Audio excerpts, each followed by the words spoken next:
Firebase darslarimiz davom etadi. Bu darsimizda Firebase'ning Cloud Firestore yoki boshqacha qilib aytganda Firebase Firestore nomli imkoniyatidan foydalanamiz. Biz bu imkoniyatni topish uchun chap tomonda Build ga bosamiz va Firestore Database nomli bo'lakni topamiz.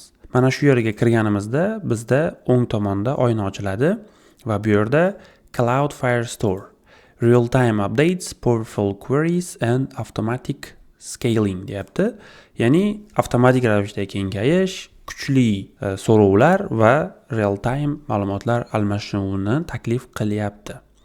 Va bu yerda database so'ziga juda ham e'tibor bering. Database u ma'lumotlar ombori. Ya'ni bizga bu yerda ma'lumotlar saqlanadi. Xo'sh, endi aytishingiz mumkin, qanday turdagi ma'lumotlar deydigan bo'lsangiz, asosan JSON formatida, ya'ni string, number, boolean kabi ma'lumotlar saqlanadi. Unaqa video fayllar esa bu yerda bizda mana bu storage nomli bo'lakda saqlanadi. Biz Firestore database bilan esa aynan string, number, ya'ni JSON ga o'xshash ma'lumotlar ko'rinishida almashinamiz informatsiyalarni. Create Fire database ga bosamiz va bu yerda bir qancha bizdan savollar so'raladi. Shu yerda hushyor bo'lasiz va birinchisi bu location, ya'ni qayerda joylashganimiz. Bizda albatta locationimiz bu yerda mavjud emas va biz o'zimizga eng yaqin bo'lgan Frankfurtni tanlaymiz. Frankfurtdan tashqari Mumbai ham bizga yaqin, lekin bu location, ya'ni Mumbai locationi ancha sekinroq ishlayotgan edi va Frankfurt bizda juda ham yaxshi ishlayapti, ya'ni O'zbekiston sharoitida. Siz chet elda bo'lsangiz, o'zingizga yaqin bo'lgan hududni albatta tanlasangiz bo'ladi. Xo'p, Frankfurtni tanlaganimizdan so'ng endi next ni bosamiz va bu yerda ikki xil mode taqdim qilinyapti. Ya'ni mode bu holat. Bu qanaqa deydigan bo'lsangiz, bizda start in production mode. Ya'ni bizni bu qilayotgan loyihamiz production, qanaqadir odamlar ishlatadigan va kattaroq bir loyiha deb tushunadigan bo'lsak, aynan productionda, chiqib ketib qoldim.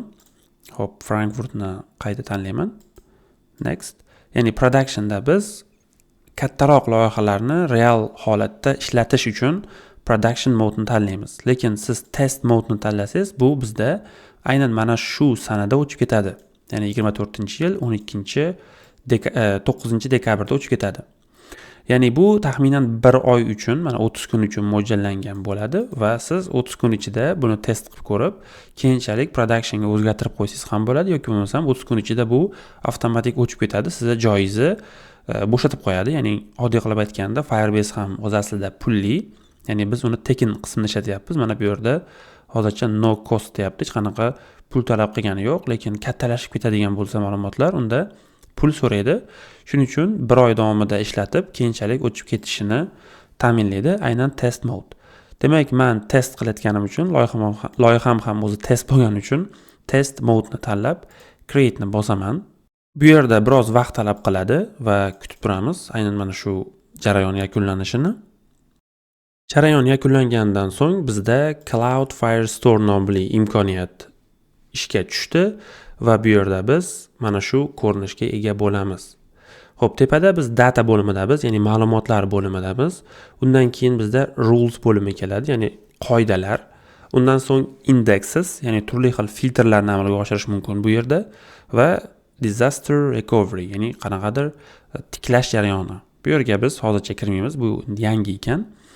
Va usage, ya'ni qanaqa holatda ishlatilyapti, ko'pmi, kammi, bu yerda statistikasini ko'rsangiz bo'ladi. Demak, biz data qismiga o'tamiz va bu yerdagi ma'lumotlar omborida kichik o'zimizning ma'lumotlarni yasaymiz. Birinchi navbatda collection so'ziga e'tibor bering, ya'ni start collection. Bu bizda ma'lumotlarni kalit so'zi. Aytaylik, bizda kitoblar, kinolar va hujjatli filmlar kabi bo'limlar bo'ladigan bo'lsa, aynan mana shu yerda o'sha bo'limlar yasaladi va shu bo'limlarga oid ma'lumotlar bu yerda ikkita ustun paydo bo'ladi, ana shu ustunda yasaladi. Keling, buni sinab ko'ramiz. Bizda create collection ga bosamiz va aynan ana shu ma'lumotlar uchun bo'lakni, ya'ni nomni, umumiy nomni tanlab ber deyapti. Biz bu yerda transactions deymiz. Transactions va next qilamiz. Okay. Va endi ana shu transactions nomli bo'lak ichida qismda qanday ma'lumotlar bo'lishi kerak? Ana shu ma'lumotlardan example yasab beramiz. Bizda auto ID bor, ya'ni ma'lumot uchun avtomatik ID beradi Firebase va bu yerda biz title beramiz. Title string, misol uchun for TV deymiz va add new file, ya'ni yangi qism. Bizda price, narxi, aytaylik bu yerda bo'lsin numberda 5. Xo'p, e'tibor bering. Bu yerda number, string, boolean, map, array, null, timestamp, geopoint, reference kabi bir dunyo ma'lumot turlari bor. Bulardan ba'zi birlarini yo'l-yo'lakay foydalanib ketamiz. Bu yerda biz number tanladik, chunki price narx numberda bo'ladi. 5000 yoki 5 so'm, 5 dollar va hokazo.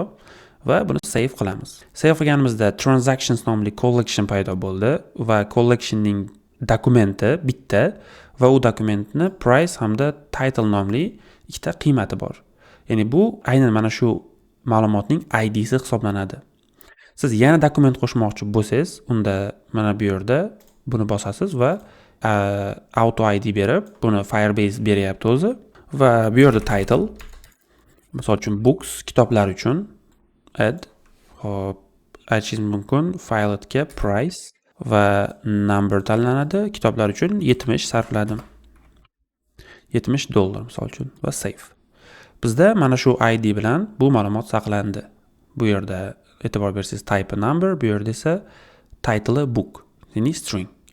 Xo'p, televizor uchun 5 dollar sarflamasak kerak. Misol uchun mana bu yerda qalamcha bilan edit file qilib, buni 500 ga almashtirib qo'yishim mumkin.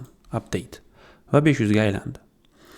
Xo'p, endi sizga bu ma'lumotlar kerak bo'ladigan bo'lsa, aynan transactionsni Cloud Firestore'dan so'raysiz. Ya'ni menga Cloud Firestore'dan transactionsni olib kelib ber desangiz, unda sizga mana shu ma'lumotlaringizni olib kelib beradi. Xo'p, bu qanday bo'ladi? Ya'ni men ma'lumotlar yasadim. Endi bu ma'lumotlarni qanday qilib bu yerga olib kelaman? Ya'ni front-endga olib kelaman. Buni aytaylik backend deydigan bo'lsak. Bu quyidagicha amalga oshiriladi. Birinchi navbatda biz appga o'tamiz va mana shu joyda olib kelamiz.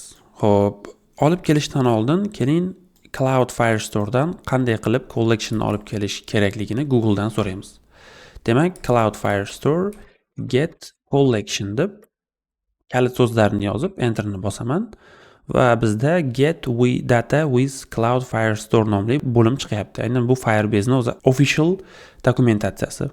Bunga kiramiz va kirganimizda get data with Cloud Firestore nomli bo'lim chiqadi. Bu documentation Firebase ichida ekan, okay. Bizda read data turibdi, mana. Hop, read data'da get real time updates. Ya'ni aynan ma'lumotlarni real vaqt rejimida olish imkoniyati ham bor, lekin hozircha bizga get data kerak. Va pastroqqa tushamiz. Birinchi navbatda initialize Cloud Firestore deyapti. Mana bu nastroyka bizda bor. Ya'ni bu mana bu yerdagi config hisoblanadi. E'tibor bersangiz juda ham bir-biriga o'xshaydi.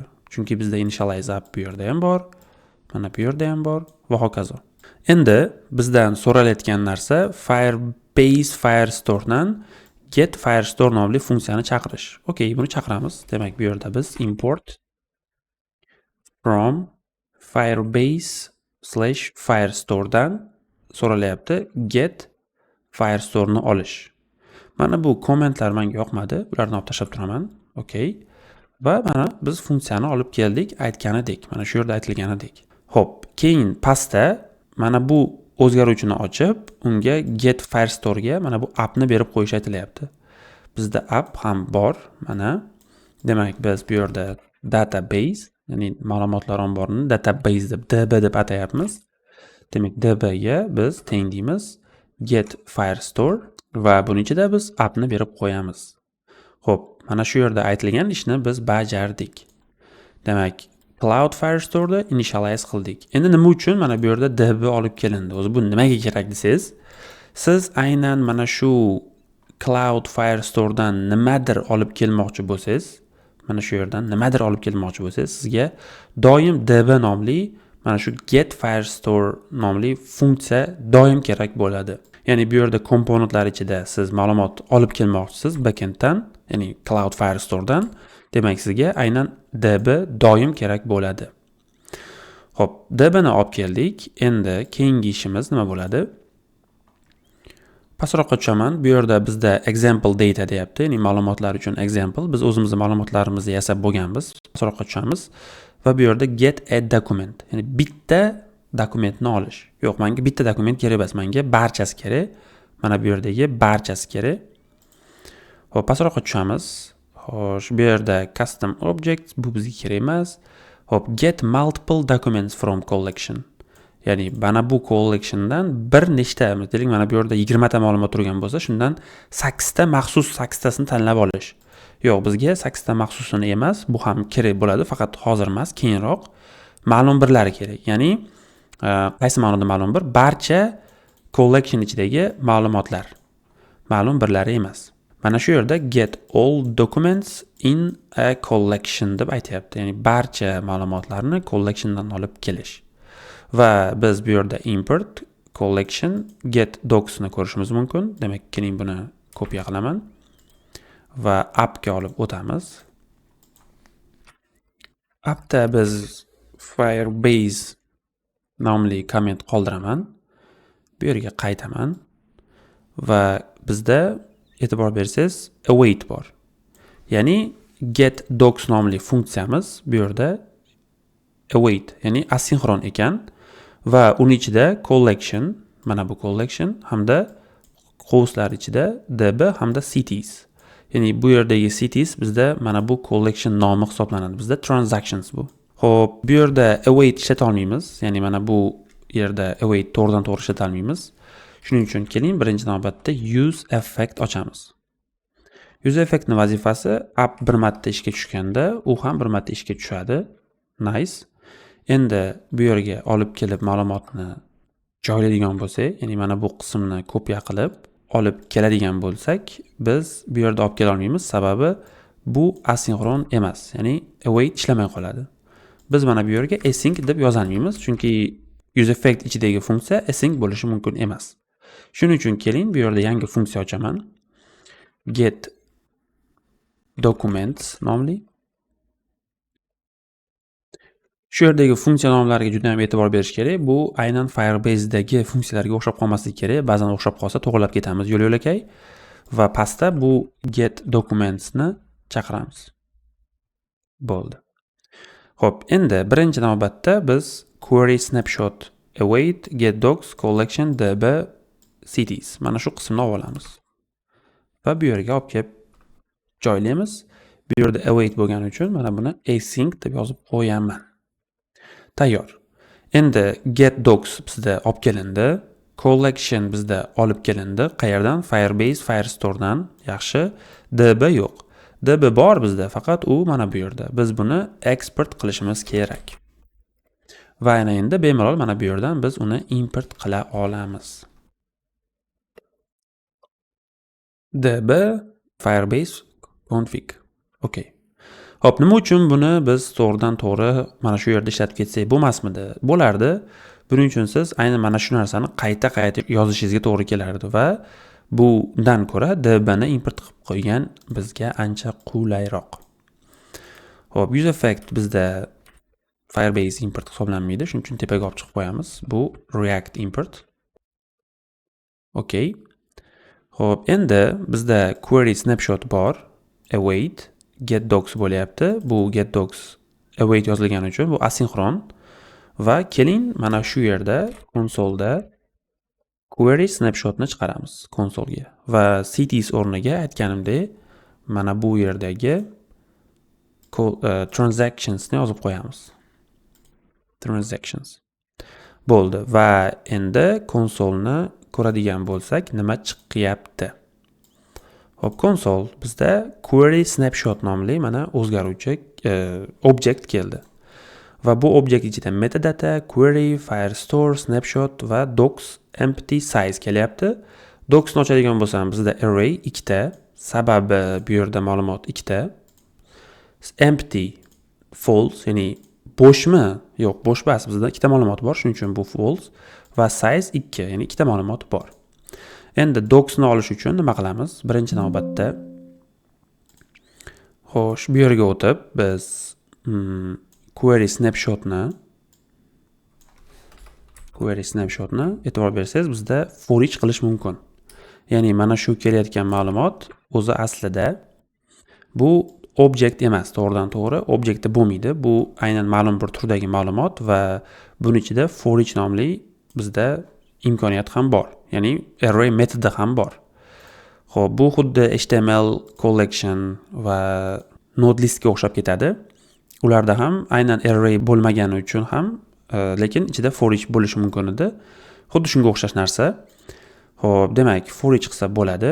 Biz for each deymiz va har bir mana shu yerdagi docni olamiz, ya'ni dokumentni olamiz. Doc va endi bu yerda keling console.logda docni chiqaramiz. Sahifani bitta yangilab yuboraman. Bizda query document snapshot chiqyapti. Ya'ni endi har bir mana bu ma'lumotlar kelyapti. Faqat bular ochiq emas. Mana, lekin ID'si bor. Mana bu yerda ID kelib chiqdi bizda. Va ID'larni solishtiradigan bo'lsangiz, tor 6 d n bilan tugayapti. Xo'p, tor 6 d va n mana. Hammasi joyida. Endi bizda bu yerda ID ni olishimiz mumkin, yaxshi. Demak, nuqta ID ni chiqarishimiz mumkin. Gap so'z bo'lishi mumkin emas, lekin ma'lumot qani deydigan bo'lsangiz, unda quyidagicha.